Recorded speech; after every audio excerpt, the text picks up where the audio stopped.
Happy Saturday.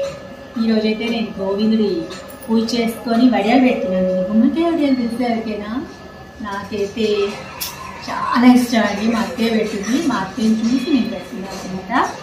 ఇప్పుడు ఇది చూసారు కదా, ఇలా సన్నగా తగ్గుకోవాలి. ఫస్ట్ గుమ్మడికాయ తీసుకొచ్చి నీట్గా కడిగి ఆరబెట్టాలి, తుడుచుకోవాలి.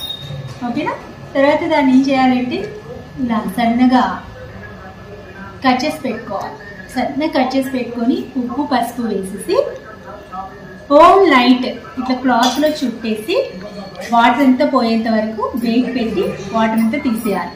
తీసేసిన తర్వాత ఇప్పుడు ఈ గుమ్మడి తురుము అంతా కూడా ఇందులో వేసుకోవాలి.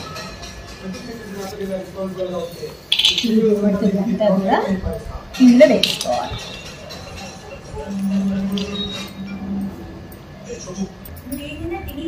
తర్వాత అల్లం పచ్చిమిర్చి పేస్ట్ అండి. నేను ఒక గుమ్మడికాయకి ఒక 50 grams ఉప్పు కలిపేసుకొని పెట్టుకున్నాను. ఫస్ట్ మనం నానబెట్టుకున్నాం కదా, అప్పుడే కలిపేసుకున్నాను. ఉప్పు పసుపు వేసి కలిపి వేడి పెట్టుకొని రసం అంతా తీసేయాలండి. తర్వాత అల్లం పచ్చిమిర్చి పేస్ట్, జీలకర్ర ఒక 7-8 తీసుకోవాలి. అది కూడా ఇందులో వేసేస్తున్నానండి. అల్లం ఎంత అంటే ఒక చిన్న బద్ద ఇంత చాలండి. తర్వాత అల్లం పచ్చిమిర్చి ఒక 8 పచ్చిమిర్చి, జీలకర్ర ఒక టేబుల్ స్పూన్ వేయాలి.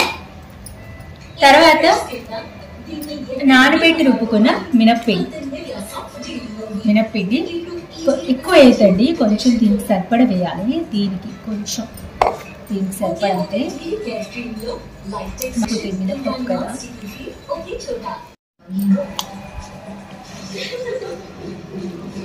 ఓకే అండి, ఇలా ప్రాపర్గా మొత్తం కలిపేసుకొని వీటిని ఇప్పుడు మనం గుమ్మడికాయ వడియాల కింద పెట్టుకోవాలి. మీరు డెఫినెట్గా ట్రై చేసి ఎలా ఉంది కామెంట్ బాక్స్లో మాత్రం కామెంట్ చేయండి.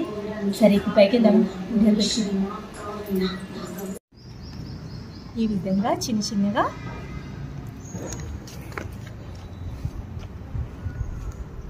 వడియాల్లాగా పెట్టుకోవాలి.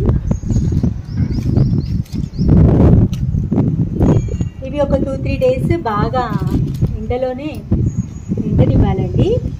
ఎండిన తర్వాత స్టవ్ సిమ్లో పెట్టి ఇవి వేయించాలి. సిమ్లో పెట్టి వేయిస్తేనే లోపల దాకా వేగి బాగా క్రిస్పీగా ఉంటాయి. లేకపోతే పెద్దగా పెట్టి వేయించారనుకోండి ఏంటంటే లోపల అసలు వేగకుండా ఉంటాయి అన్నమాట. చాలా బాగుంటాయి. ఒక 2-3 days మాత్రం వీటిని బాగా ఎండలోనే ఆరబెట్టుకోవాలి.